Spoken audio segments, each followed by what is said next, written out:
This is Rob Savage, the director of Host, and you're listening to the Horror Squad podcast.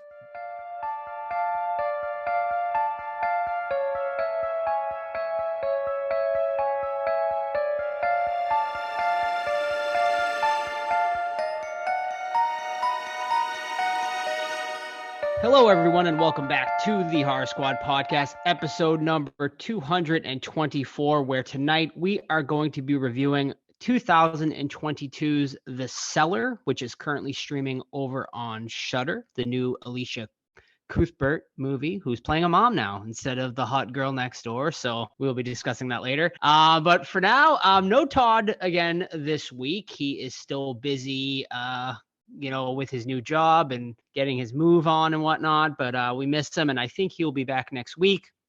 But filling in for Todd this week is Mondo, who you guys might know from the Let's XP Gaming podcast, who I actually was just on last week to cover Dick Tracy. So if you want to hear all of our thoughts on Dick Tracy, which is one of my favorite comic book movies of all time, go and check that out. But hey, Mondo, thanks so much for joining us. How you doing? I'm doing good. Thanks for having me. It's kind of weird being on the other side, not having to prep so much. And let's be honest, Todd's just being a bitch, churning butter and whittling and trying to get that going. So, but thanks for letting me be here. It's a special privilege. You're the first ever guest that's like non-celebrity guest we've ever had since we became the Horror Squad. Oh shit! Now you set the bar way too high. That's oh shit. So we brought in the one guy who probably can't finish a horror movie because he's too scared. No, I did. No, I absolutely did this time. I made sure. I promised to be better than your worst interview. So I don't remember who that was. Yeah, so I just want to ask you a few questions. You know, maybe our audience don't know who you are, but they should, because if they should listen to the Let's XP Geek and Gaming podcast as well. But in case they don't, just a little bit of your horror history. So let's start with an easy one. What's your favorite horror film of all time? Oh, shit. I want to just say Blair Witch just to give Joe a boner. Yeah, Blair Witch is definitely one of those movies that I grew up with, just like he did. I'm probably gonna get hate for this one, but I love the Paranormal Activity movies. I was a teenager when those came out, and those were pretty good. Not all of them, but they were good. And obviously Conjuring, the first two. Fuck the third one. I don't know what the hell they thought with that one. But I'm kind of everywhere. I'm honestly was more like of a mainstream watch, like what's popular and big. It wasn't until the last couple of years when you guys actually started launching the show that I started catching up with all the good gems that were out there, like all those giallo films and everything. So awesome. What would you say is your favorite subgenre of horror if you had to pick just one? I don't know, dude. I honestly like just about everything, other than I guess I don't like silent ones, but those are way few far and in between, right? But I don't know. I don't really have a favorite, man. I like just about every damn thing I've watched. Yeah. I personally like silent ones. I think there's something creepy. There's like something just inherently creepy about silent ones. Like Nosferatu was fucking creepy. If ever you're gonna watch one, I recommend that one for sure. It's just unfortunate because we live in the age of technology, so like a silent film will easily get me distracted to go on my phone and check Twitter 1,000 times. So right, yeah, that's a big problem I think with modern movie fans, is like because your phone is always there, you tend to stop paying attention. If the attention is like even slightly gone, you'll start going to your phone. So I've been trying to make a point not to touch my phone while I'm it's too hard. It's difficult. Like it's for sure. What are some of your favorite horror series? You mentioned Paranormal Activity, The Conjuring. What about some of the classics? What's your favorite like slashers out of the big? Oh man, the first one that I remember was Freddy Krueger, Nightmare on Elm Street. I think I probably watched that a bunch of times, probably lost a lot of sleep as a kid. I love them, but as they progressed with however many there are now, like a million, it seems, when Freddy went from that crazy sadistic killer in the first one to like comedy, that kind of took it away from me. Voorhees obviously is a easy one to go to, but I'd probably say out of those two, I'd mention those two. The biggest one I watched a lot was Child's Play, Chucky. I watched a lot of Child's Play growing up. I don't know what it was about it. Maybe because I could never figure out how such a little doll was overpowering and killing so many people all the time. But yeah, Child's Play was definitely one that I watched a fair amount of time. Yeah, it's definitely a good one. what about your favorite decade of horror? Now, that's something we're all divided on in the horror squad. I think me and Todd are more 70s. I think Joe's more in the 80s. Sam was in the 90s. What about you? What's your favorite decade of horror? Yeah, I actually just finished listening to your guys' last episode where you got your 80s thing coming up. And that is hard. I don't know how you guys are going to do it because, like I said, I started off with a lot of mainstream stuff. And now that I'm older and I can kind of focus more on things that I missed, like hidden gems. I don't know, man. Those Giallo films have got me. I know they're not like necessarily horror, but there's something about it that I like watching. They're so like cheesy but good. 80s, oh fuck, everything's in the 80s. You guys were debating Aliens on the last episode. Aliens is horror. Just put it in there because I want to hear your guys' take. But I'd say probably for me, it's 80s easily. Nice. Yeah, this is going to be a real tough episode. And my last one here. What are some of your horror collectibles? I know you're big into the Alien franchise and Predator. So what kind of stuff do you collect? Oh, man. For those who don't know already, I know a couple listeners, Chuck, John, Ryan, Asa, a bunch of people. They've seen some of the things I have from Let's XP, but man, I've got over 100 Alien Predator figures from NECA. I don't know how my wife let me get away with buying all those. Most of them I did sneak though. But I got a bunch of those and some of my prized possession. I think Joe mentioned this on the last show. I have the NECA figure of Bishop cut in half, signed by Lance Henriksen himself. There was also another figure. It was like just Bishop himself that I got signed by Lance. Todd got that for me. But then I've got other things too. I've got signed autograph from Tony Todd. Met him in person. He's a fucking giant. The gentleman who I forget what his name is, who played Bagul in Sinister. I got his autograph. The lady in black, who's really a dude, I got his autograph. And a couple others like Casper Van Dien from Starship Troopers. So as far as like autographs and stuff, I don't have too many, but like collectibles, fuck. I'd have to, you guys have seen some of it, but I've got a ton of Alien versus Predator, man. Hundreds of, not thousands of dollars on that damn wall. It's certainly impressive. Yeah, and if you want to see it at Jedi Mind 1207, you've posted pictures, I believe, on social media, right? Oh yeah, on Instagram. I am private though. You'll find me on Twitter though. If you want to see it, I'll definitely share it with you. Also, we have our Discord for Let's XP Geek and Gaming Podcast where we post some of that stuff up there too. But yeah, I've got a lot of shit, and sadly, it's starting to come down because daughter's taking over the man cave. So I'm having to find ways to relocate everything. So. Sure. Joe, you got anything for Armando before we go to general questions?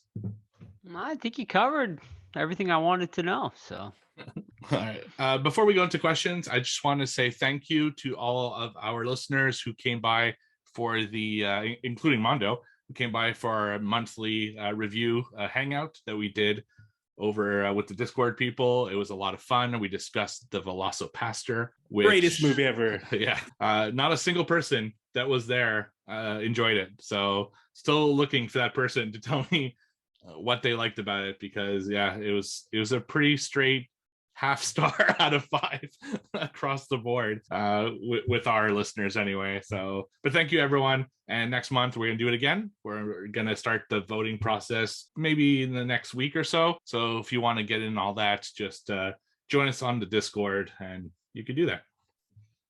Are you guys doing a theme again? Yeah, there'll be a theme. I have a theme. Let's just find it here. So the theme this month is going to be underrated gems. Okay. So we're just gonna let people pick some movies, and then we're gonna vote on it in about a week or so, and that'll be what we review next month. All right. So as far as questions, you can ask those questions on social media at the Horror Squad Podcast, or like I said, on the Discord, which you could just send any of us a message, or our main page, and we will send you the link to that. It's absolutely free. So the first questions comes to us from Chuck. He did send in some audio questions, but he did write in one as well. He asks, for Mondo, were you able to finish the Cellar? Yes, I did finish the Cellar. For those of you who don't know, on Let's XP Geek and Gaming, we had a monthly review for a video game, Resident Evil 7, and I bitched out because that game is fucking terrifying. And I was honest about it, and we're like 6 months, a year later, I still haven't heard the end of it, but nothing but love. Yes, I did finish this one, Chuck, I promise. Beginning to end, even credits.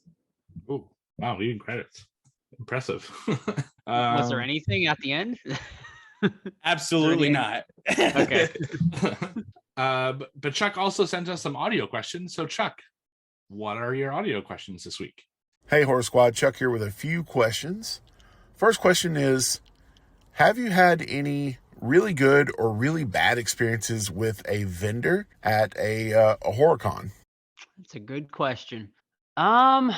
So I've always said this, I've never really, I can't think of any like really bad experiences. Like, usually I'll just ask a price and if I don't like it, I'll just kind of move on. But I found on Sundays, that is the best day you can go and barter with the vendors if you want, So that is definitely a piece of advice I can give. Usually they won't give you deals on Friday and Saturdays, but if you go on a Sunday, you can definitely get stuff for cheaper.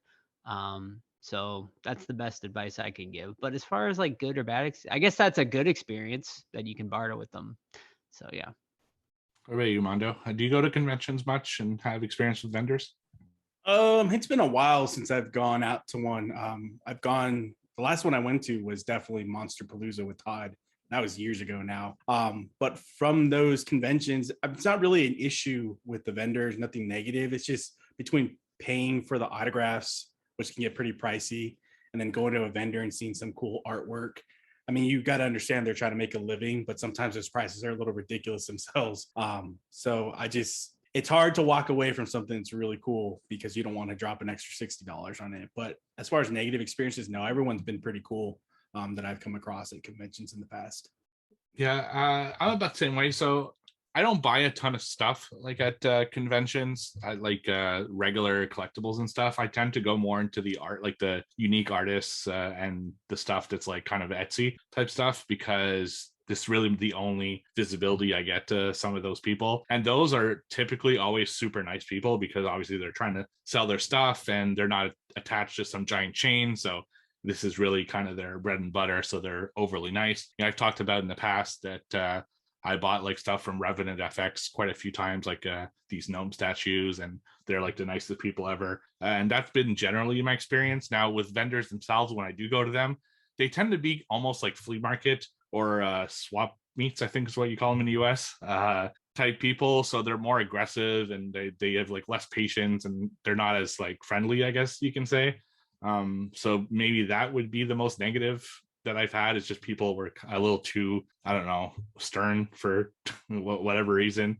But like I said, I stay away from those, and I just really appreciate the indie artist. Sometimes it's awkward though. You stand at the table and they stare at you and you stare back and there's like no words being exchanged and you don't know who's going to open.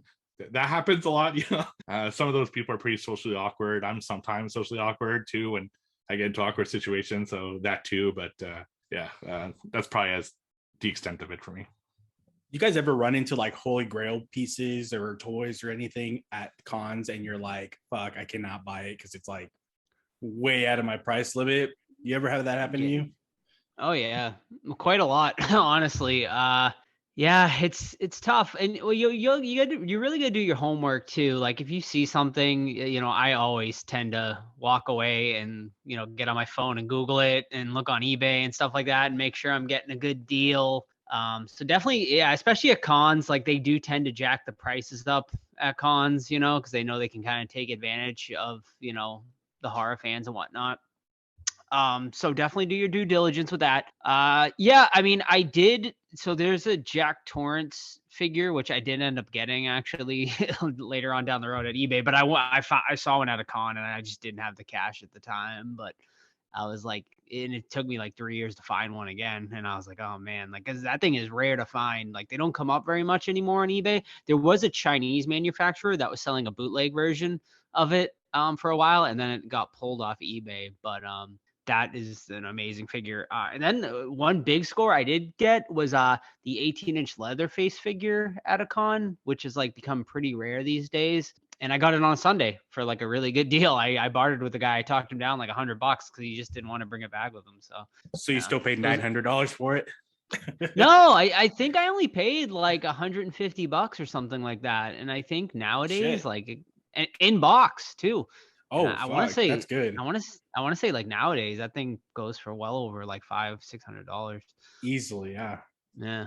It's similar things with me. Like I've looked at stuff And like, for example, there was a Pennywise figure that was pretty cool. And this is before the It remake came out. So there weren't a lot of Pennywise things at the time. And I was interested in that, just to have some kind of Pennywise representation. I mean, little did I know it would be like fucking everywhere. But I pick it up, I show him, it's among like a bunch, like almost like a fucking hoarder's like, stack of shit. So I show it to him. He's like, yeah, that's 800.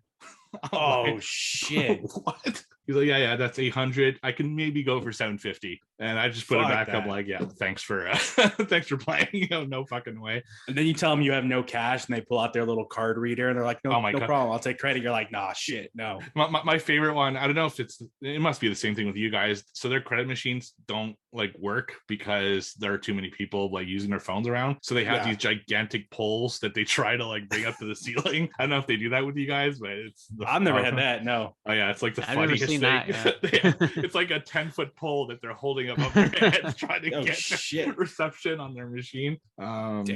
Yeah, it's a good time. But yeah, it's crazy sometimes, some of the prices. It's the problem with cons that I've seen is that a lot of the people who are selling stuff know what they're selling. So you'll rarely get a really good deal. It's not like when you go to a flea market or a swap meet or a garage sale where people might not know what it is. That's where you can get good deals, or like even eBay and stuff like that. But at cons, it's rare that I've seen something that I'm like, that's a really good deal. Right. Yeah, those NECA figures, totally off topic, but those NECA old horror figures that are coming out, Frankenstein, and those are fucking dope. I almost bought them, but I have too much shit. I'm like, I can't do it. It's the problem we all face. All right, Chuck, what is your next question? Second question. Would you rather eat the stuff or Soylent Green? Neither. You're fucked either way.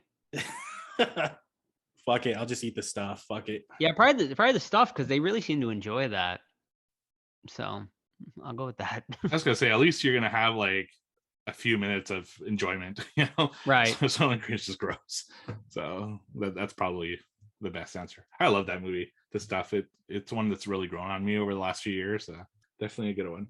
And finally, the last, it's not a question, it's actually an announcement that Chuck wanted to make on our podcast, or I thought it was Chuck, but it's actually Teddy.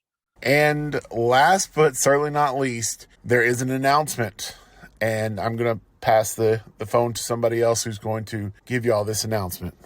Hey, Horror Squad podcast. This is me. How's it going on the school pod?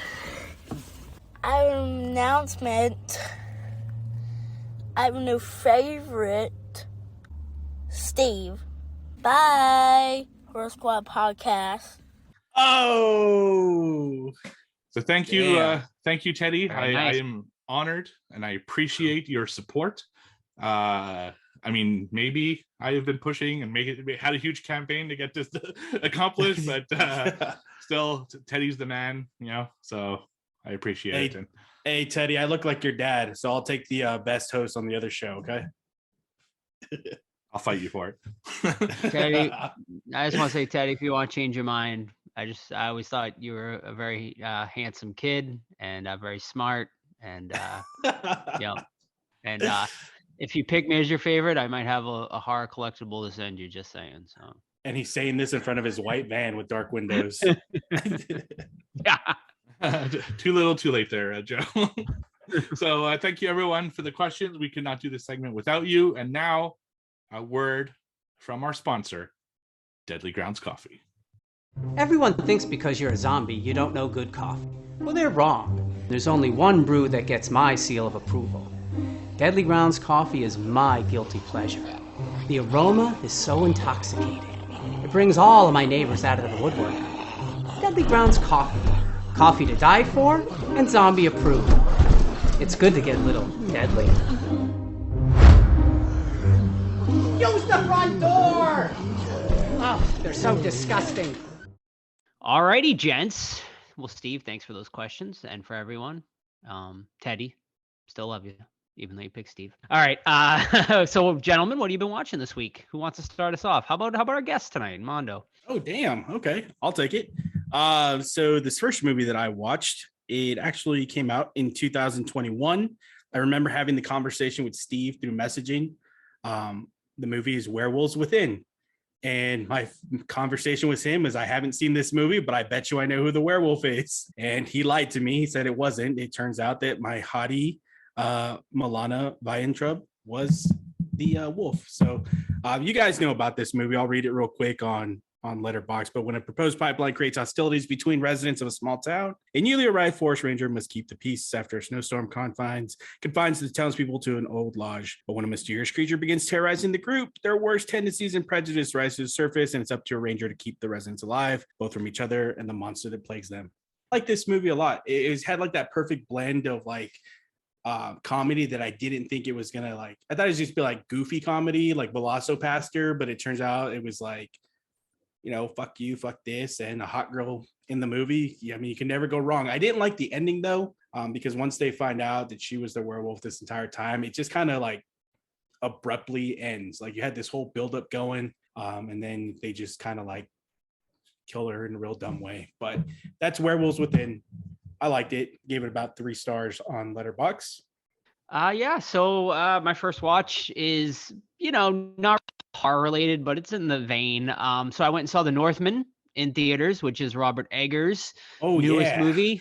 So yeah, horror fans might know Robert Eggers, of course, from doing The Witch, which is one of my favorite horror movies of all time now. And he also did The Lighthouse, which I really enjoyed as well. So I was super excited to go check out The Northmen, which the basic plot synopsis, I mean, really, it is a basic plot pretty much. It is a Nordic, Viking revenge tale. And really, like, it's very simplistic. Like, it's, about a guy who is, I won't get too spoiler, but basically he's betrayed, like his family's betrayed, and he sets out on a quest basically to seek revenge. And that's, your basic plot. Man, I enjoyed the hell out of this one. I mean, if you were into Game of Thrones, fantasy stuff like that, I mean, I don't see how you could not like this movie. Like it's like right up that alley.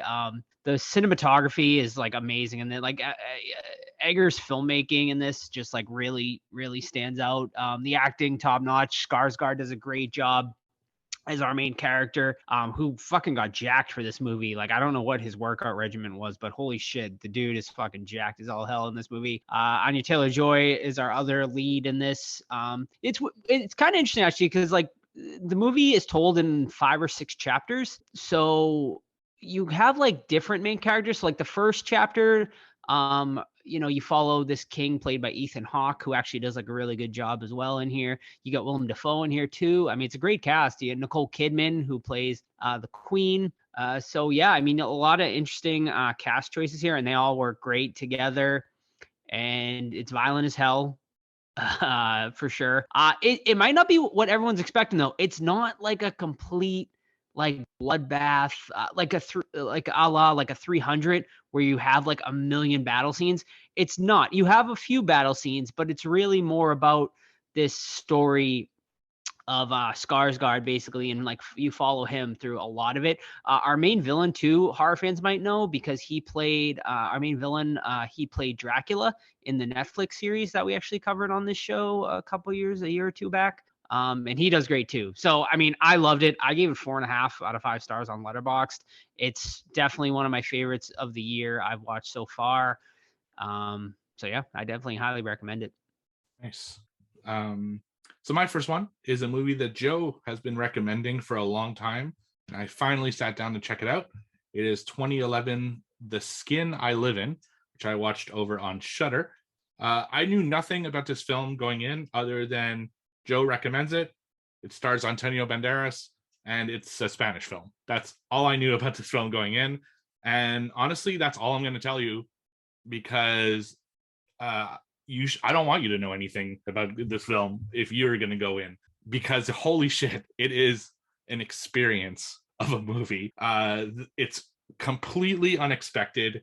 The twists and turns in this movie, like, were constantly dropping my jaw.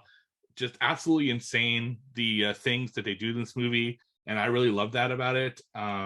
It's super well acted. And holy shit, I couldn't with the twist. It was like they just kept coming, and every time I thought I knew where this film was going, it fucking just goes a completely different way, and it zigs and zags up until a really satisfying and really interesting conclusion. Yeah, I can't recommend this enough. My only gripes, I guess, about it is it's a bit too long. Like it has a 2-hour runtime, and I felt it a little bit, especially towards the middle. And also, the movie goes back and forth in time, so they don't tell a linear story, and that was sometimes confusing. And especially because of some of the characters, they kind of look like each other, and I was confused as to who I was seeing and why, and that kind of confused me at times. But it does eventually all come together, and once I understood what the movie was really about, my mind was blown. Highly, highly, highly recommend it. So that's The Skin I Live In over on Shudder. Yeah, you piqued my interest when you guys talked about that one. Now I think I gotta watch that sometime this week. It's a wild one, and I agree with Steve. Don't look up anything, because if you go in knowing the twist, or if you know like anything, it will ruin your experience. Yeah, definitely go in as blind as you can with that one. All right, so for my next one, this is a 2020 movie directed by David Bruckner. It is called The Nighthouse, which I think you guys talked about, possibly even reviewed in the past. So this stars Rebecca Hall. She's a widow. She recently lost her husband to suicide. You know, she's dealing with all the shit associated with losing a loved one, the depression and everything. And weird shit starts happening around the house. You know, she starts trying to figure out what the hell, like why she's seeing things, why she's waking up in different places or whatnot. I don't know. You guys did review this, right? Can I spoil the shit out of it? Not as a feature. Okay. We just talked about the year-end show because it was on our top 10 list. It made a lot of our. I think it might have made all of our lists. Okay. All of on the podcast. Yeah, this movie is really good. I didn't see it when you guys talked about it last. I never looked it up. It just happened to pop up on HBO Max, and I heard so many good things about it. But this movie is really good.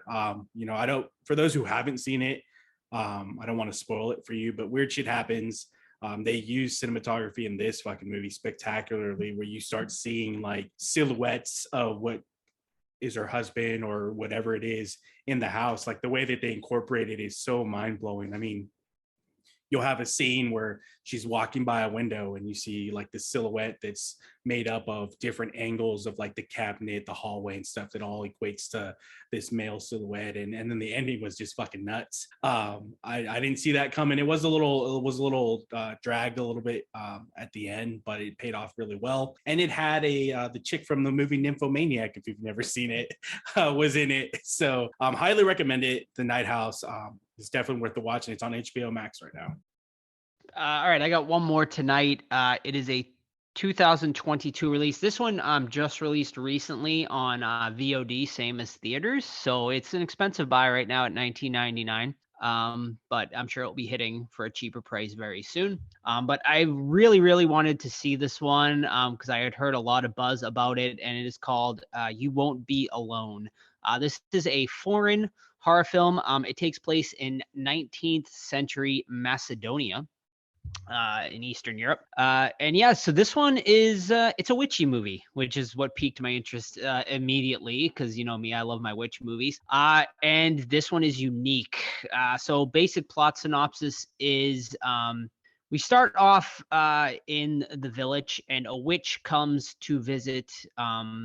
She basically she just appears in this house and is holding this woman's baby. And the woman's like, please don't take my child. You know, she's just a baby. She said, you know what? Let's make a deal. When she turns 16, you can have her. Let me just raise her until then. So the witch ends up marking the baby and leaves. And the mother immediately takes this baby to I guess what would have been like a temple back then, but basically it's like this almost like a rock formation, some sort of rock enclosure, you know, where she basically just stores her in this mountainous atmosphere for her entire life. For those 16 years, she, you know, brings her in food every day, kept her completely isolated. Well, it didn't work, because 16 years later, the witch shows up, murders the mother, and takes this child, and she basically raises her and shows her how to be a witch. From there, the girl, she something happens with the witch, and she branches off by herself, and she starts living life and discovering what life is about and whatnot.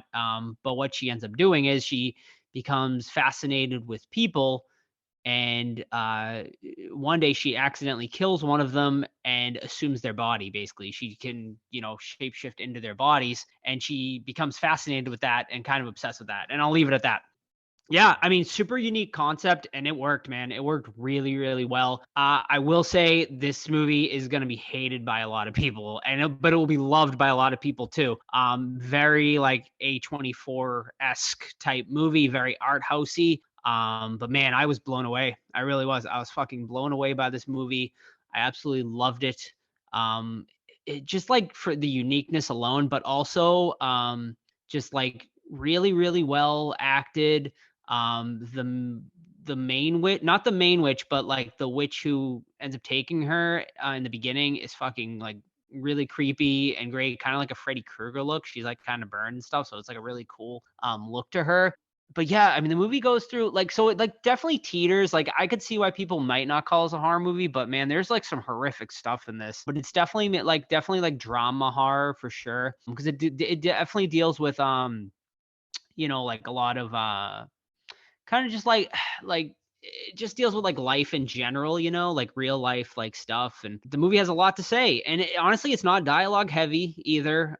It's like a lot of narration rather than like actual talking, because like this witch, she was isolated for 16 years, so she really doesn't know how to talk. So like you don't see her talking a lot in these like different body forms and stuff. But yeah, like I loved it. Like I said, it's my favorite horror movie of the year so far, no doubt about it. And yeah, I mean, it's sitting pretty high over on Letterboxd right now too. I think it's got like a 3.7 or 3.8, something like that on my live. I gave 4.5 out of 5 on Letterboxd. Like I said, my favorite of the year so far, and it's going to be tough to top, I think, honestly, but we'll see how the rest of the year goes. Is it actually 2024 or is it just like A24? It's like A24. Yeah, I don't think it's an A24 movie. But like I said, I mean, this is going to be like, I was reading the reviews, and it's fucking either like 5-star reviews or like 1-star reviews over on there. So it's that type of movie for sure. Sounds like The Green Knight. Yeah, which I haven't seen yet. I got to watch that one. Oh gosh, I'll save you the watch it. All right. So my last one this week is a movie from 2015 that you can also find on Shudder, and that's Nina Forever. So this story, a little bit weird, but a guy loses his girlfriend in an accident, and he's grieving, and his coworker starts, trying to console him and stuff. They fall in love, and once he takes her to bed and they start having sex, his ex-girlfriend, deceased, starts morphing herself into the bed, blood and everything, and starts being essentially like a cock block. And every time this couple has sex, Nina comes into the picture and just kind of is laying there in bed and kind of trying to block everything. And then it becomes like the girl likes the guy so much that it almost becomes like a threesome situation where she tries to also sleep with the corpse of Nina while also sleeping with the guy. And it becomes a kind of a weird story, and one that I wasn't sure could sustain an entire movie, based off that idea. But I was pleasantly surprised. The movie is actually pretty good. It's got a good script. It's a lot of conversation type stuff. So it's a lot of like self-reflection and the couple trying to find ways to like kind of give Nina inner peace so that she can move on and they can be together forever. Which is harder said than done because she keeps appearing regardless of what they're trying. And I was pleasantly surprised. Like, it's not one of my favorite movies or anything. It's not one I would particularly go out of my way to recommend. But if you like, they say it's a romantic horror comedy. I didn't think it was particularly funny. It's maybe a romantic horror, I guess you could say. I didn't think it was like, there weren't like jokes or anything. So I guess it's a very dark comedy if it's going to go in any way. I will warn you, so Mondo, pay attention. a lot of nudity in this because they're constantly having sex, and I'm watching it right now. Right, and the corpse is always naked throughout the scenes, and it's a gruesome corpse. Like it's not like it's just a girl. She's got cuts everywhere. She's bleeding all over the place all the time. They're constantly having to clean up the blood everywhere on the walls, on the sheets. It's pretty gruesome as well. So a mild recommend, I would say, and that's Nina Forever over on Shudder. You're a sick bastard, Steve. I was curious. Someone recommended it to me, but I don't remember who. That's one thing I wish Letterboxd did. When you put something on your watch list, I wish you could put a note like that said, so I can write in recommended by this person, or saw this on Twitter, just so I remember, because I have so many on there that I forget who recommended stuff. And yeah. Anyway, thank you for whoever recommended it to me. Nice. All right, let's head into some horror news then before we review The Cellar. Not a ton of horror news this week, but I do have a few things. Number one being a little update on the Salem's Lot remake. Of course, that is going to be coming this year. Well, we officially have a release date for that, as Salem's Lot will be releasing in theaters exclusively on September 9th, 2022. This remake of course, the Stephen King novel was produced by James Wan and is going to be directed by Gary Dauberman, who wrote It 2017 remake. He also wrote The Nun, and he wrote Annabelle Comes Home. He wrote this script, and he's also going to be directing it. So there is a little update on Salem's Lot.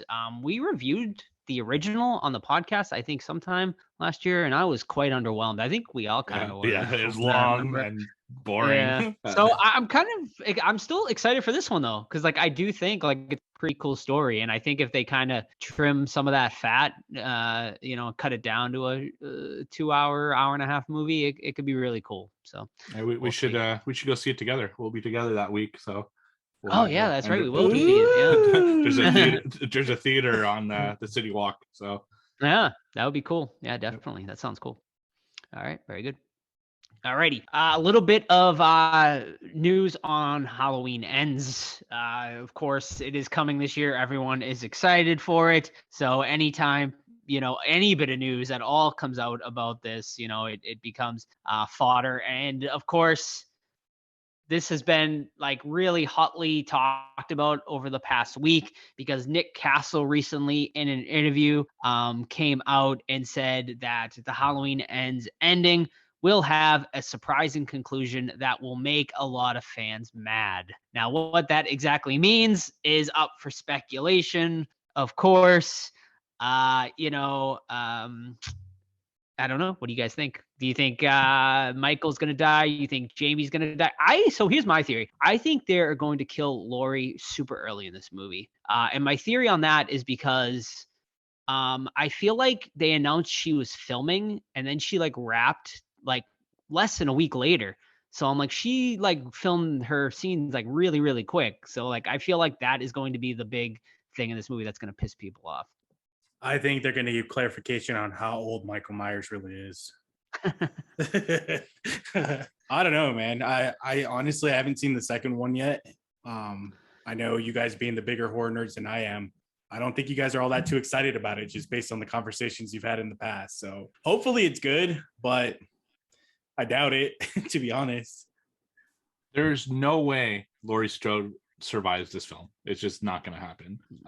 But they're saying they're going to surprise us. I feel like everyone feels that way. I don't think maybe mainstream audience don't, but as horror fans, I don't see a way that she comes out of this alive anyway. So that wouldn't be a surprise if she died to me. It would be a surprise if she died early, because then she literally was wasted throughout this entire trilogy, having basically phoned in the second one.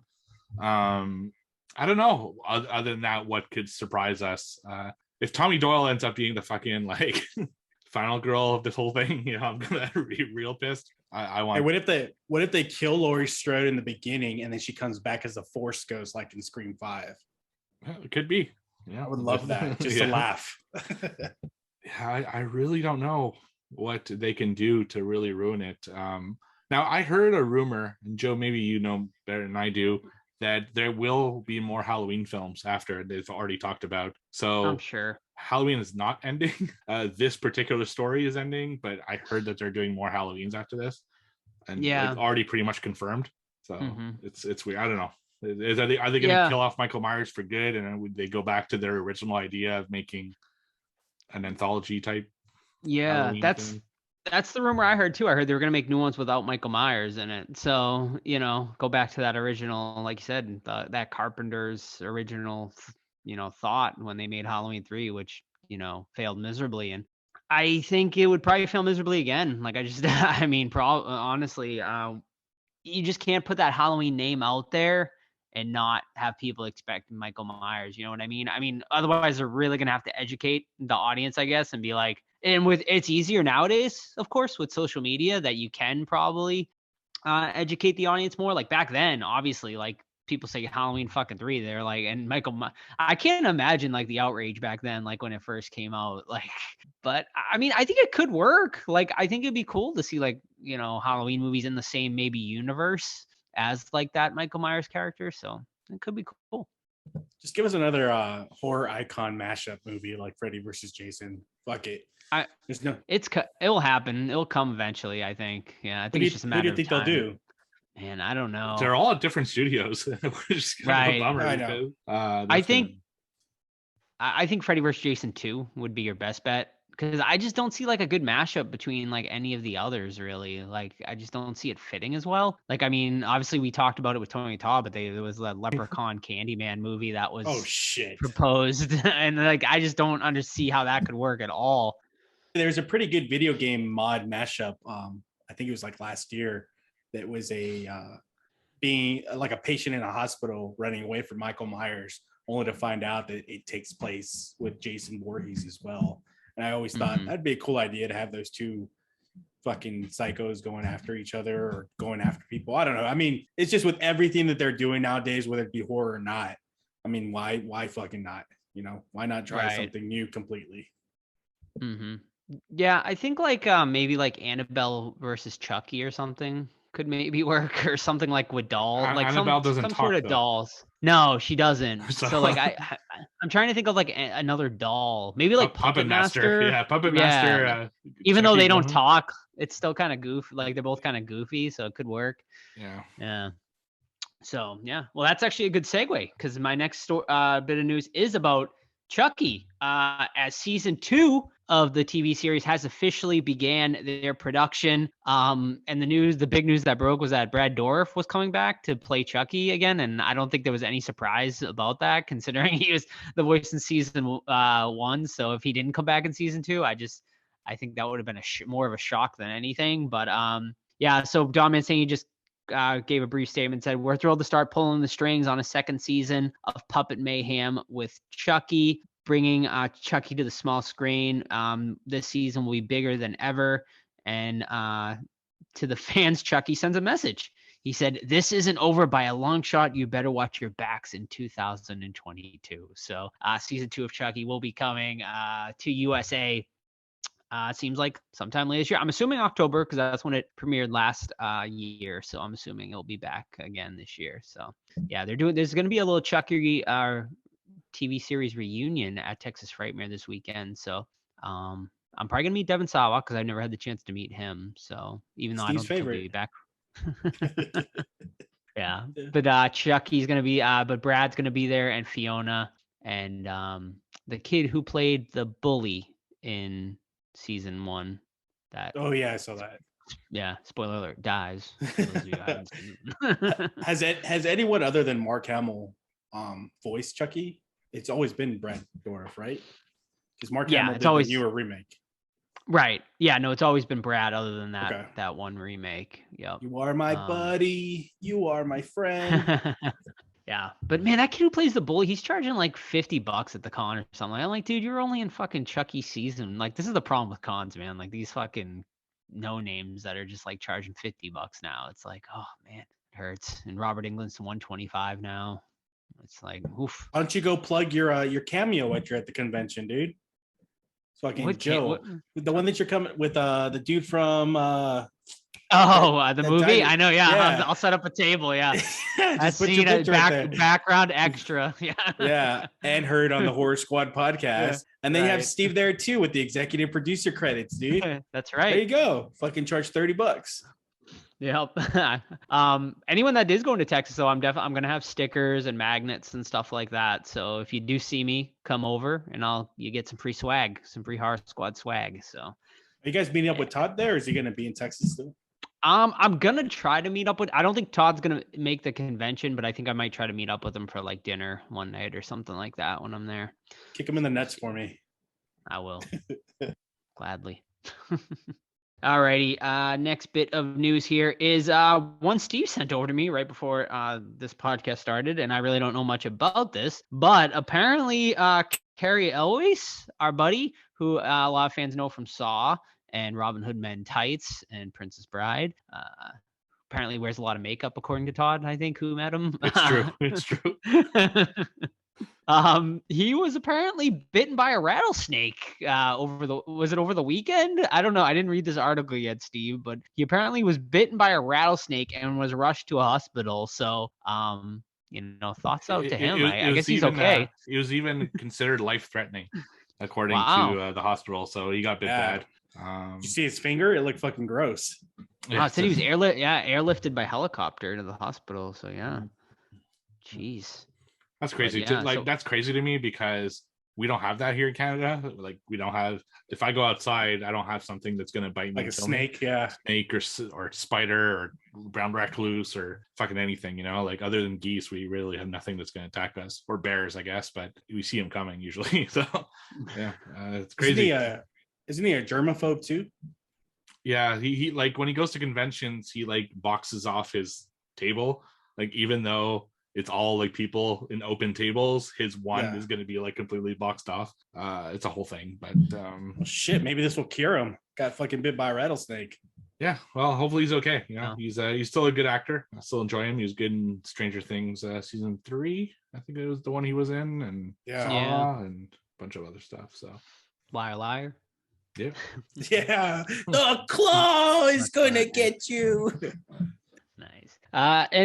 So one last bit of news today, and this isn't really news per se, but Bloody Disgusting put out their summer horror movie preview. So I was just going to go over some of them, and if you guys want to stop and talk about any of them, we can. All right, so this is going to be a rundown of all of the big horror releases coming out this late spring and summer. Starting off with The Sadness, which we'll be releasing on Shudder May 12th. I don't know if we talked about this on the show yet, but it's been being talked about on the Discord and whatnot. So this is going to be like this a crazy. Is it Japanese or Korean? I'm not really sure. Japanese, yeah. So it's gonna be like a crazy Japanese horror movie. I've seen people already. Apparently, it's already been released in the UK, so a lot of people have gotten a chance to see it, and apparently, it's fucking insane. So it makes me really excited to watch it now. I think we're gonna review it actually. We were talking about this over a golf game the other day with Todd. I think from what I've heard, it's one that we should review. Apparently, it's really, really insane. So. Mm-hmm. Yeah. Quick plot on that one is a couple desperate to reunite amidst a city ravaged by an evolved virus that transformed the afflicted into bloodthirsty sadists. So sort of a zombie-ish type movie. So we'll see about that.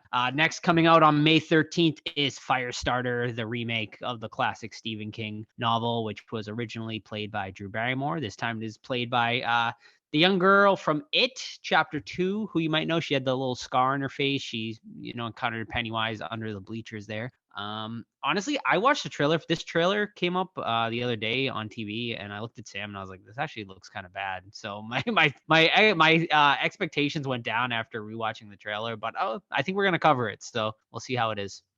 All right, next one, May 13th, The Innocents. This one highly anticipated for me because I'm hearing very, very good things about this one. So this one is a coming of age horror drama that follows 4 children discovering supernatural powers over the summer holiday. Their innocent play takes a dark turn and strange things happening. So kind of that sounds really cool, really interesting. And this one also I think was released in Europe, and I've heard nothing but great things about that one. So super excited to check Do that we one know out. how that's releasing? Is that a theater or is that It does not say. I believe it's a VOD a release. VOD? Okay, cool. Yeah. Alrighty. Next one, May 19th, coming to Shudder, The Found Footage Phenomenon. This one is actually a documentary that tracks the origins of the found footage technique and how it transformed with technological changes throughout the last few decades. So it also will have interviews with tons of found footage actors and directors. So if you're a fan of found footage, that seems like it's Love definitely them, going to be a dude. must They're watch. the best. Another one that I'm very excited about on May 20th, A24's newest horror movie, Men. This one seems very mysterious. Not a lot about it, but the plot synopsis is about a woman who retreats alone to the beautiful English countryside, hoping to have found a place to heal after a personal tragedy, but someone or something from the surrounding woods appears to be stalking her. So I saw the trailer for it. Looks really interesting, and I'm excited for it because it's A24. All right, next big one, June 3rd. This one coming to VOD. Director Rob Savage's newest horror movie, of course, who we interviewed on the podcast for his first breakout horror movie, Host, which was like the talk of the fucking town when that released. But this one is called Dash Cam. So this one is about a musician's wild night as she steals her friend's car and agrees to transport an older woman. She finds herself caught up in sinister forces that threaten everyone around her. And I believe the entire movie is filmed via dash cam footage. So that one. This is going to be a VOD? It says theaters and VOD, so I'm assuming it's releasing same day as theaters. Yeah, I heard a lot VOD. of good shit about that one, man. So I'm looking forward to that one. Yeah, I mean, his first movie was really cool, and I'm glad it's cool that he's sticking kind of with like a found footage and type thing. So maybe we'll bring him back. We'll probably get him back maybe for this one. So we'll see. All right, on June 3rd, releasing straight in theaters is The Passenger. This one is about a group of strangers sharing a ride. Has their trip interrupted when the driver hits a woman hiking in the dark of night. They decide to help her, but quickly learn that something is wrong and they shouldn't have let her in at all. So I haven't heard much about that one, so we'll see. On June 3rd, also, Watcher will be releasing in theaters. Watchers is about a woman who moves to a new country with her fiance and becomes tormented by the feeling that someone is following her. This one comes from one of the directors of VHS 94. It doesn't say which segment this person did, but apparently it is going to be an Alfred Hitchcockian. Ooh, cock. Keep saying paranoid cock. thriller. Please. All right. The next one is Gatlop, which will be hitting VOD on June 16th. This one is a supernatural comedy about a group of old friends who reunite for a nostalgic evening of fun and games after a decade apart. After one too many, they decide to play a drinking game, but it's quickly revealed that the game comes with supernatural stakes. Mischief leads to mayhem, and the group realizes that if they can't come together to win the game by sunrise, they will be forced to play for eternity in hell. So that one sounds like it could be really fun. On June 21st, coming exclusively to Screambox, which is the newest horror streaming service, is called Story Game, which is a horror-based anthology series that brings to life 3 legendary Japanese ghost stories. 3 friends try to outwit and scare each other with scary stories while camping in Hawaii, but only one can win the story game. On June 24th, probably one of the bigger horror releases of the year coming out, the hotly talked about The Black Phone. This movie comes from the Joe Hill short story. This one is about a 13-year-old boy who is locked up in his kidnapper's basement, and he starts receiving unlikely help from past victims who call through a broken telephone. Super cool plot synopsis on that one, and I'm super excited for that one. That one stars Ethan Hawke as well, and it is from the same director who did Sinister. So we will see about that one. And what else? Anything else interesting here? There's a lot, actually. July 22nd. Nope. Another big one coming out. Of course, Jordan Peele's new Alien ? Horror movie? I think so, but we'll see. And what else? Anything else? August 5th, comes out Bodies. A24, another A24 horror movie. This one is supposed to be a horror comedy take on the slasher genre. We are actually getting the trailer tomorrow as of this recording. So excited to check that one out. Yeah, we'll leave it at that. And then another one that hasn't announced a release date yet, but it is supposed to be coming to summer on Hulu is Prey, the newest Predator movie, which should be pretty interesting. We haven't had a good Predator movie in a while, so hopefully this one will break the cycle. So we'll see. Boner initiated. So how many of these star Jenna Ortega, do you think? Oh shit, all of them. At least half of them, right? Yeah, she's been in. She's actually She's actually filming a movie right now in Boston. Oh, really? Yeah, it's a mob movie though. Not a horror movie. Damn! I hope she's coming back to horror. She's great. Yeah. Well, now that she's like actually like pretty well known, I feel like she'll probably get out of the genre. They'll start pulling her away from the genre. Probably and have her doing other stuff. Yeah. Yeah, a lot of A24 this year too. It's there is. Yeah, it's crazy. They've grown. Yeah, they have. Mm-hmm. Interesting. Yeah. Cool. Yeah. A lot of good stuff this year. I'm looking forward to Definitely. it. Although I think a lot of the bigger names are in the fall this year. We have quite a bit. Halloween, Hellraiser, Salem's a lot. There are a few other things as well. So pretty stacked here. Hopefully it's our top 10 is better than last year. I think so. I gotta say, like already, like there's like already like I already have like my top 3 set right now, and it's already better than last year. I feel like so. Yeah, I watched 21 so far, and they're not terrible. Like it's already an okay list, so it's looking up so far, and we're only 4 months in, so it's good. I'm pretty happy with the way it's going so far. I agree. Like there hasn't been any massive mainstream standouts, I guess, besides X, which we are going to be covering, so we'll be talking about it. But I think with Black, I think Black Phone is not going to disappoint, and there's a few others out there that I think will be pretty good. So we'll see how it goes, and I can guarantee you, I doubt Halloween Ends will make my top 10, but hopefully it surprises me, and it does. But it hasn't made. The 2018 one didn't make my top 10, and Halloween Kills didn't make my top 10. So we'll see about. We have low expectations Halloween now, Ends. so.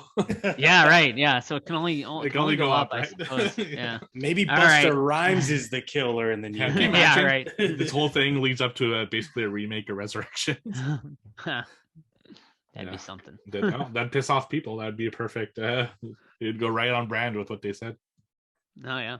All right, gents, let's get into The Cellar 2022, currently streaming over on Shudder. This one is directed by Brendan Muldowney, who I don't believe has done anything else really notable that horror fans would know him from. But yeah, so this one stars, of course, Alicia Cuthbert, also Abby Fitz, and if I can pronounce this man's name, Owen Mackin. So this is an Irish horror movie. It is set, I believe, in Ireland, from what I understand. Yeah. Okay. So this one, let me read the plot synopsis here, and then we can get into it. So Keira Wood's daughter mysteriously vanishes in the cellar of their new house. She soon discovers there is an ancient and powerful entity controlling their home that she will have to face or risk losing her family's souls forever. So yeah, I mean, that's pretty much the basic plot of it. But yeah, I mean, we also get into some weird stuff with yeah, I mean, so I guess I'll get into it really quick besides that. Yeah, I mean, so this family, they move into a new house, and basically they start experiencing weird stuff. It seems like it's going to be some sort of maybe haunted house movie or something like that. There's weird paintings on the walls and stuff like that. And then they go into the basement and they discover all this weird sort of writing. And then they discover a math equation and whatnot. But there's a great scene. And this is basically what sets up the entire movie, where the power goes out and the daughter has to go down the stairs. She calls the mother, and this really intense, pretty cool scene happens. And by the end of it, the daughter ends up vanishing, and the rest of the movie is her trying to figure out what happened to her daughter, where'd she go, why'd she vanish. And we go down this whole rabbit hole of what do these equations mean that were on the floor in the basement, and what is going on in that cellar. And we'll leave it at that. So all right, let's start off with Mondo. He is our guest. So shit. what'd you think of this one? Oh man, I gotta sound like a professional now. Huh. All right. It's funny you brought up, was this set in Ireland? Because I probably spent the first 30 minutes of the movie and I was like, is it in fucking Ireland? Like, it wasn't until they later got to the college or something that I was like, oh, okay, there's one American, and I think these kids are Irish too, because the daughter who goes missing is like speaks pretty good English. Then all of a sudden, like this accent start coming in. I was totally lost. But this movie definitely has all those tropes, and for me, I'm kind of like a pet peeve of mine is some of the tropes that they show in movies that later on, like they have their payoff or whatnot. Like, hey, we're moving to a new house. How many times have we seen that? The house is creepy. Yeah, I mean, I thought there was the Xavier school of gifted individuals when they rolled up to this place. But the house setup was pretty cool. Seeing the creepy pictures like you're in the Haunted Mansion ride was pretty awesome. Alicia Cutbirth, let me tell you, what a smoke show, man. She just, wow.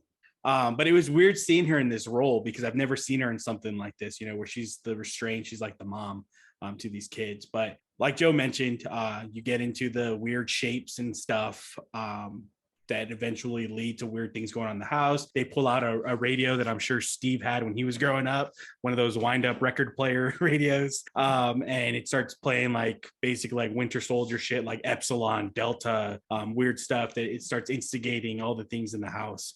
I enjoyed this movie. I enjoyed it because I was sitting there wondering like how much research gets put into making these movies. Like how much research did you have to do the mathematical equations to relate it to which you guys could spoil later on here.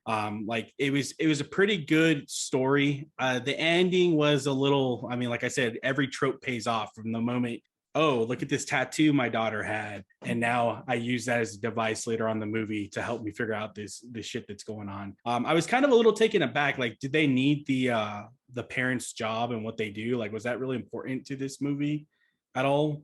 I mean, for me, it was just kind of like a throwaway, add some extra filler into it. But let me tell you, that costume design that you get at the end was pretty fucking cool. I know if anyone got a big Woody, it was Joe watching this movie. But I kind of saw where it was going very early on, so I think it kind of dumbed it down a little for me. Like I wasn't, once I figured it out with all the goat heads and stuff, and it's Hebrew language, blah blah blah blah.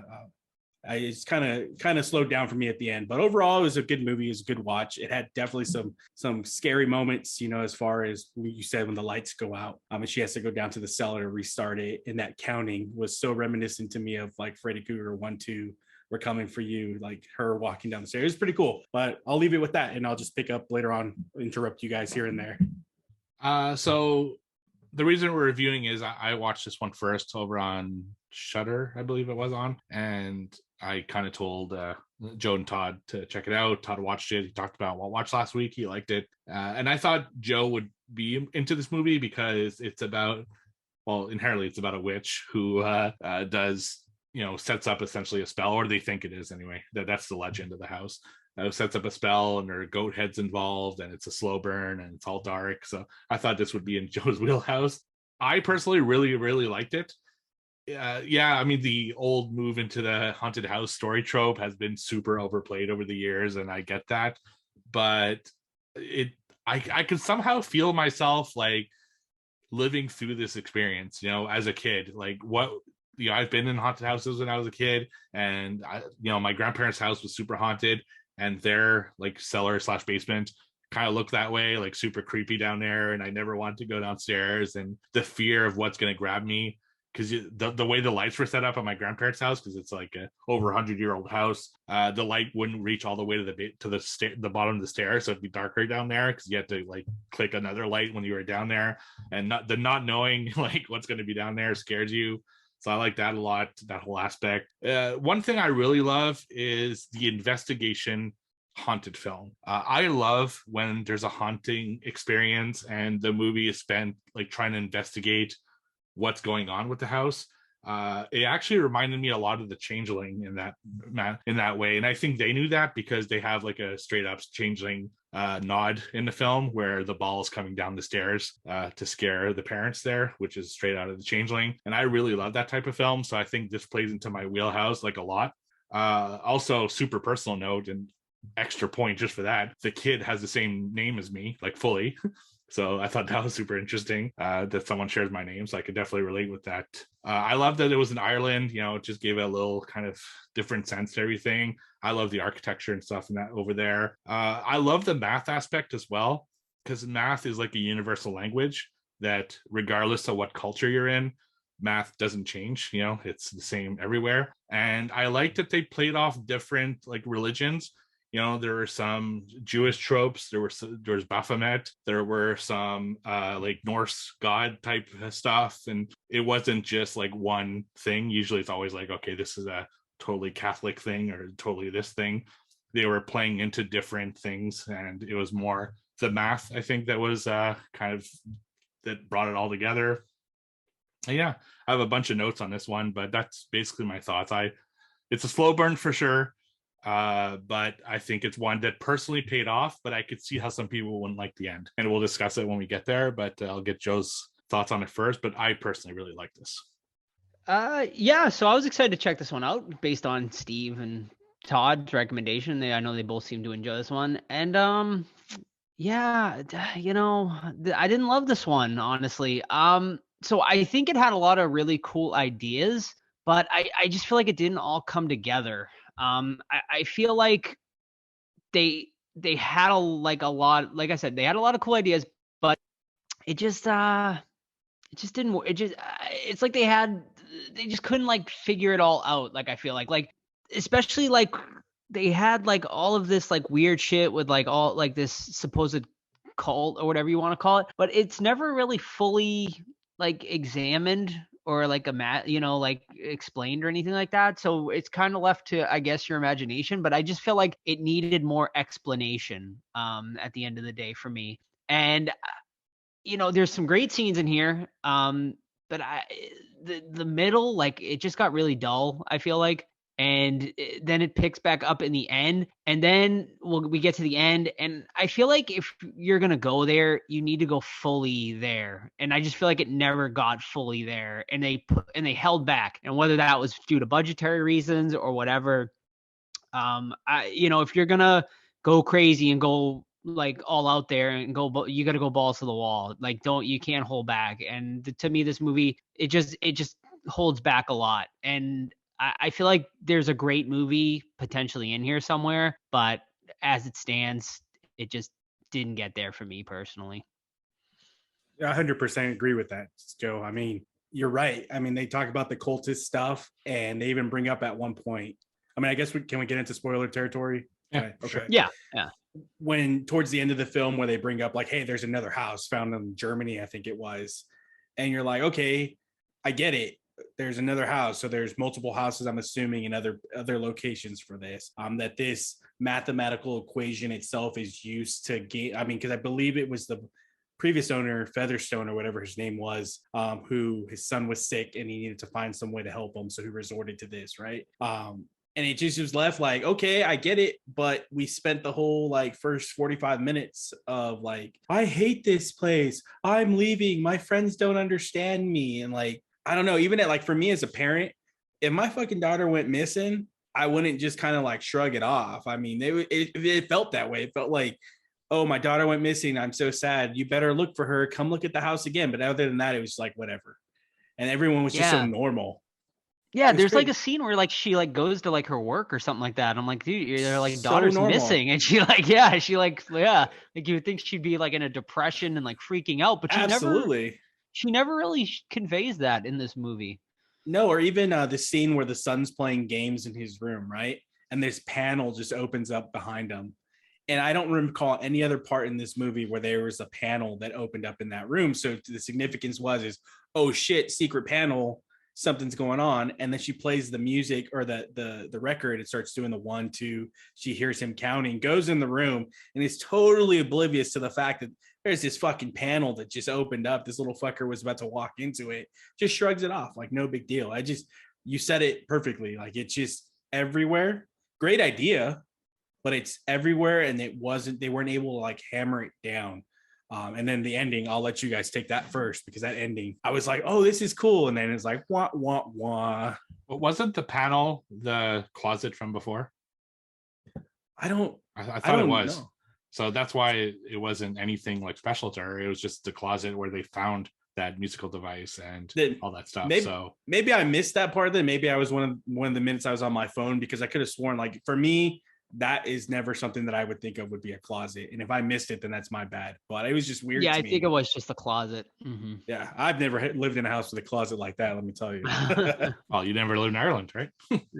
Well, if we're talking about Assassin's Creed, maybe. Or maybe. Yeah. See, to me, for sure, she wasn't as freaked out about her daughter as she should have been. That's definitely true. But the cops also like didn't seem to really care. Everyone seemed to think that she just left and she, just escaped. And I don't know if that played into it. Like maybe she had left the house before and she wasn't like that concerned about it at first. And it's not until that the house starts to reveal itself that she starts kind of freaking out about it a little bit more. So I wonder if that's what played into that. One thing I didn't mention is how much I love some of the scenes where they really build tension, like the one where she's going down the stairs and the counting. And one thing in particular that really impressed me throughout the whole film is the sound design. The way they use sounds to like inspire fear. The creatures like hoofs like walking around, and just the sound design in general is just really, really solid in this film. And I really, really love that. And as far as them not going there near the end, especially with Baphomet coming out and essentially trying to take them, it could be budgetary, but to me, so they show him kind of really quick in one shot. Yeah. And to me, that was enough. It was like enough to satisfy me to know what he looks like. But I feel if they showed us more of it, it would have lost its appeal, because it wouldn't be as scary anymore. You'd start focusing on how bad the CGI is. You'd start saying, okay, maybe this design's a little too goofy for me. So I liked that they didn't really show him and left more to the imagination. And sometimes the imagination is just scarier than what they can show on film. And I think that's what I really liked about that whole scene and that whole like segment. Was he CGI though? I thought it was practical costume. It looked practical to me. It could have been practical. It's hard to say. We saw him so quickly, right? It was very quick. It's very quick, but it's very possible it's practical if it was something that quick. But I liked his design. I can't think of a lot of movies that actually show like Baphomet the way that. No, not many. And it's a design that they don't use surprisingly, because there's a lot of like merch and stuff about him. So you'd think something that people would go to more, and I thought that was really cool. Yeah, I mean, I think it's hard to pull off effectively, like you said. So let's like, I want to try to decipher this ending, because I don't even know if I fully understand what the hell is going on. I'm right there with you. So the way I am understanding this is we get to our ending, and basically what it's revealed is the house was used by some sort of cult, or like, I think they called it Leviathan, which like was a cult that worshipped Satan and Baphomet. And essentially in the basement, they did like these mathematics that basically opens a portal to hell, essentially. And for whatever reason, this portal is reopened, but I don't understand like how it reopened, or like because they played his equation on the music. Yeah, that's right. Okay, that's right. They play. Okay, that's right. I forgot about that part. Yeah, they pay. So they play. They find an old. Is it a phonograph? I believe is what it's called. It's Steve's radio. Those. Yeah, I mean, for those who don't know, it's like those really old timey radios you see from like the 1800s or whatever, early 1900s. That you like wind up, and it's got like that like massive like speaker big on the brass side. Speaker. Yeah. Yeah. So like they play that, and that's right. It basically starts. Does the incantation? To open up. Right, the incantation that starts to open this portal, basically, and that's where the daughter is. She's basically in hell, essentially, in purgatory or some shit. Which the mother ends up going into purgatory to find the daughter, and she finds her to find like her tattoo. Like there's a tattoo. There's what you think is a throwaway scene where she's like looking through her Facebook, and she finds like a tattoo that she kept hidden from the mother, and the mother don't tell my mom. So she finds it, and that's how she saves her daughter.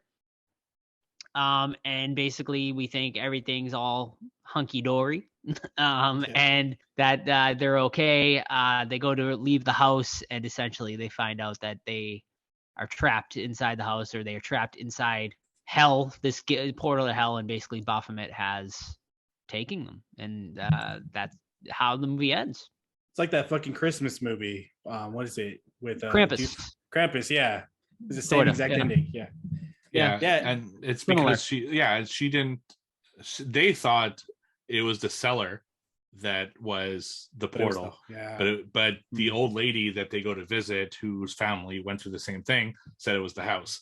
And I guess she didn't pay attention to that, because when she tries to leave the house, she realizes it was never the cellar. It was actually the entire house. Hey, how high do you guys think you could count without fucking up? Because they were like on 200 million and one. I was like, I'd be done after like 100. Yeah, but they're possessed, so it doesn't matter, right? I know. So my question is, what is the significance to the counting? Did I miss that? Or is there a significance to that? I don't think counting? there is. I think they just introduced math as this mysterious problem that opens up the realm to hell.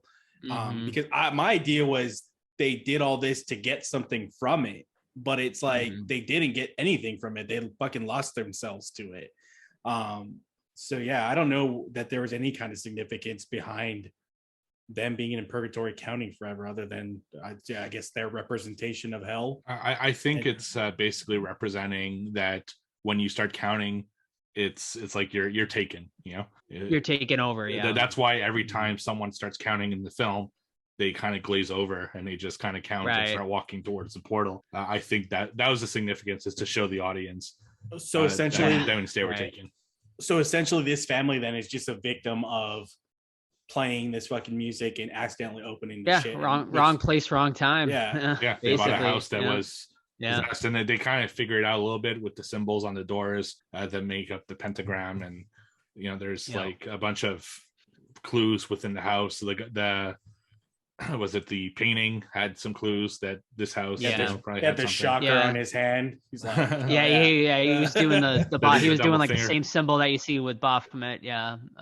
Exactly. So with the ending, I liked the ending. Like, I didn't mind it, but I just feel like it wasn't earned. Like, I just felt the climax to be very lackluster. Like, we get this really quick shot of Baphomet, and like, I don't know, I just feel like we needed more of him. Like, even if you don't see him, just more like of him lurking, a little more sort of build up before we get to that point. And it just was never there. And I think that goes off of like us never really getting fully explained like who these people were either, like this secret society or whatever you want to really call them. So yeah, I like when they showed his silhouette in the cellar, when towards the end where you start seeing that was cool. All pitch black. That was really cool. The practicality of that costume was cool. I agree with what you said earlier, Steve, that the building of the tension, like it was exquisite, but it's like it all went out at the window at the end, because when she sees the stairwell that goes all the way down, I was like, that's fucking cool, because you're essentially getting your descent into hell, right? You're descending into hell as a mother to go save your daughter, which is no different than what the mom did in Poltergeist to save her kids, right? Like, God help me. So I thought that was cool, but then when she got there, it's kind of like, oh, this kind of, it wasn't what I was hoping it would be. You're in hell and you just see all these random people just counting and whatever. But then I didn't feel like that tension that we had earlier in this movie. I felt like there wasn't any tension. Like, you hear Baphomet in the background, like, oh shit, he's coming. But she wasn't like, I didn't get dread from it. I didn't get this like, oh fuck, the exit's blocked. And how the hell did she get past them? Because there's one way up, one way down. And at one point she gets her daughter scared to go upstairs, finally books it. And then Baphomet all of a sudden, like, he started at the top of the stairs. Then at the very end, he's coming up the stairs behind him. So I don't know. I think he had him by that point, right? When she descended into hell, I think he already had him. So at that point, it was like a moot point. I did love that payoff though, with the symbology, on how it all paid and how it all connected together. The math, like, I've always hated math. This is just another reason I hate math. Number one, because I don't fucking understand it. And number two, well, like you said, universal language of crazy shit.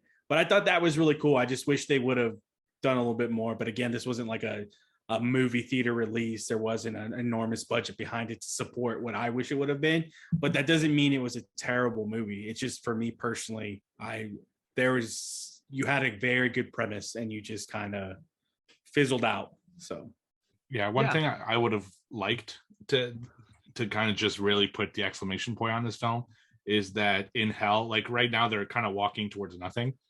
I wish they were walking towards like a portal to hell, and maybe even have like, it turns out that wasn't Baphomet, that was just like a demon, and you have Baphomet like sits like a gigantic Baphomet just sitting in the middle as people walk towards hell, you know, so that we know that they're going somewhere very bad. Whereas now it just looks like they're going in limbo, and maybe that would have been a little bit better. But you know, films like that, and that's always a problem with any type of haunting film.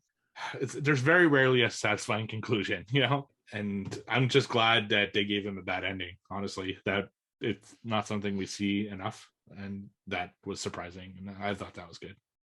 All right, anything else, gents, or should we rate it? No, I just got one question on our Discord about the movie. All right. So it's from Weezerface. Did you think they could have left the Hebrew letters math stuff out of this? I guess you could have, because you could have just made it into like a straight cult, you know. But honestly, I think introducing that made it a little more interesting. Like it was something different, you know, that you don't see. So I kind of appreciated it. It made it unique. It gave you something that you probably wouldn't have thought of before on your own, with math and how math can be used with, you know, paradoxes and all that shit. Like It was cool to see them use something different. I just don't feel that they used it effectively enough. If you're going to give us that story, like maybe the cult is a bunch of mathematician type people, you know, who have discovered this, and that would have been cool to expand on that, but they didn't. So yeah, I think they were just kind of dipping into different religions, you know, not just necessarily the Jewish one. Like I said before, they're dipping into different mythologies and stuff like that as well, which I like, because, you know, in real life, if something like this were to happen, I don't think one religion has the whole thing figured out. I think it would be a mixture of different people's experiences throughout the world. So different religions, different mythologies, and that the truth is somewhere in between. That's why I like the math thing, because that's one thing that we should all, you know, should be like the same everywhere. Fuck math. She also goes on to say, just P.S. Jews don't believe in the devil or hell. So that's that interesting. Would be against their religion. But like I said, I don't think it's a Jewish thing as much as just a general cult, you know, mythology thing. You think this is a one and done movie, or do you think they expand it? Oh no, this is definitely one and done. I doubt one and done. Yeah. There's no way this gets a sequel. Yeah, I really shocked. I really wish those people in hell or this purgatory would have, like, if they'd been there that long counting, I wish they would have like looked the part. You know what I mean? Like, you've been there for so long. I wish you would, like, I don't know, show some kind of like when you think about hell, you don't necessarily think about like, hey, dirty looking people. I guess it's all like the eye of the beholder type thing, but I usually correlate it with like, hey, you fucked up zombie style type stuff, you know, or some type of nastiness to you, I guess. Yeah, I agree. Yeah, hell could have been like cooler, but I don't know if that was hell. Like, was it hell? I don't. You know, it felt more like limbo than hell, right? Yeah, to me, like anyway. limbo, right? Yeah, right. All right, want to rate it?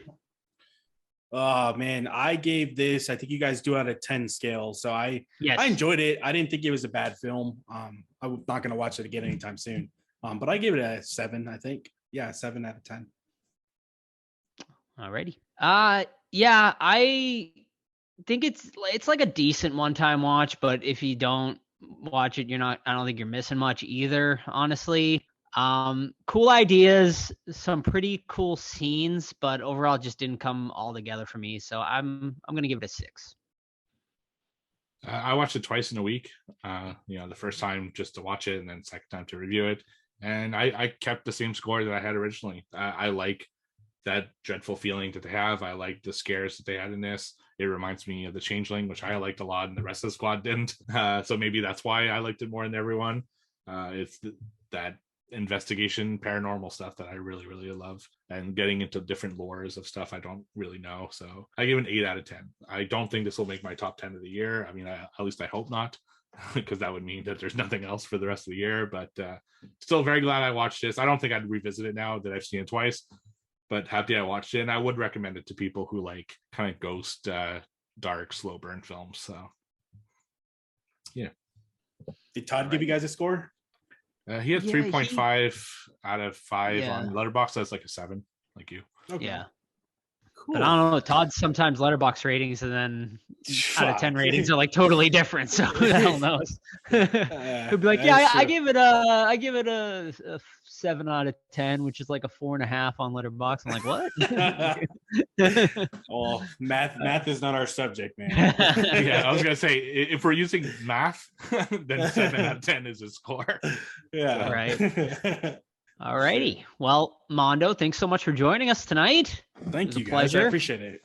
And if you want to hear more, Mondo, you can check out Let's XP Gaming, which Steve and Todd also do as well. So basically the same show, just without me. So You're always welcome to come over, man. You're always welcome to come over and hang out. Right. So last episode. So if you want to hear Yeah, Joe, right. The Dick Tracy episode, and our next episode we're covering The Crow. So dipping a little bit into the horror genre, but also more comic book because we do both the geek and gaming. So Yeah. I'm I want forward to updates about this VR competition you guys got playing golf, man. that. Yeah, man, we're having Oh, a yeah. blast.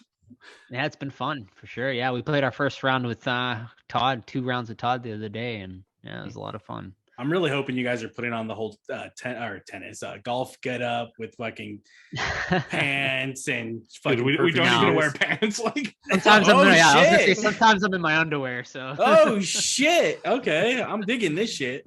yep. Well, thank you But, guys for having me on here, man. I know this is yeah. it's a little different for me talking horror, but I appreciate it. I appreciate you guys. Nothing but love. But yeah, if you ever need to fill in, fuck it, I'm here. Absolutely. Awesome. I don't And know, next next week week. we don't know what we're covering. Yeah, we're up in the air, folks. So We're we'll up let in you the air know. again. Yeah. So if you want to know what we're covering next week, all you have to do is just follow us on our Discord. If you want, all you have to do to get on our Discord is private message us over on our Horror Squad podcast pages, which you can find over on Facebook, Instagram, or Twitter. We are everywhere. All you do is just search Horror Squad podcast. And something I haven't mentioned in quite a long time, we have merch, folks. So if you want to get some merch, we do sell t-shirts and sweaters, hoodies, stickers, magnets, pretty much everything. So all you have to do is go to tpublic.com and search the Horror Squad podcast, and you will find us over on there. Hey, you know what else we have? A YouTube channel that Yeah. We do have, that's right. Yes. that I slave Another over thing we haven't every mentioned. single week, and no one ever goes to look at it. I'm That's like right. basically doing it for my own like psychosis. OCD. My OCD. That's all it is. I'm doing it literally for OCD just because I hate missing an episode. So every single episode since we started, I think at 175, I've posted there with You're insane. some pictures and like our What Watch. I put the poster on it and stuff like that. So Yeah. Make sure to put a cute picture of me this week. yeah, I'll There make you sure to go. do that. There you go. So if you want to listen to our podcast that way, you can also check out our YouTube channel. Just search the Horror Squad podcast over on YouTube. We've talked about doing video, like other types of videos on there. That's something we'll maybe end up doing at some point. You know, it takes us, we always talk about doing things and then eventually we get to it. So I that's think another we're gonna- project. I mean, maybe I'm gonna film our next event. Well, the thing that you and I are doing in May, and post it on cool. there. It's stuff like that. Yeah. But Bring That'd be back sweet, yeah. Joe's mom. Bring back Oh, yeah. Joe's mom. yeah. We yeah. have to. Do you still do you get Bam Horror, Steve? You should do unboxings.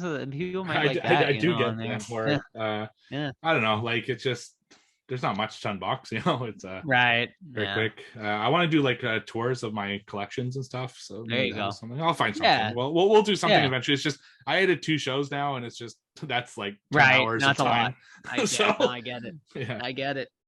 But yeah, so go follow our YouTube channel as well, social medias, everything, the drill, merch, we got it all. Show us support, and we appreciate you guys for listening, and we'll talk to you next week. Bye. See ya.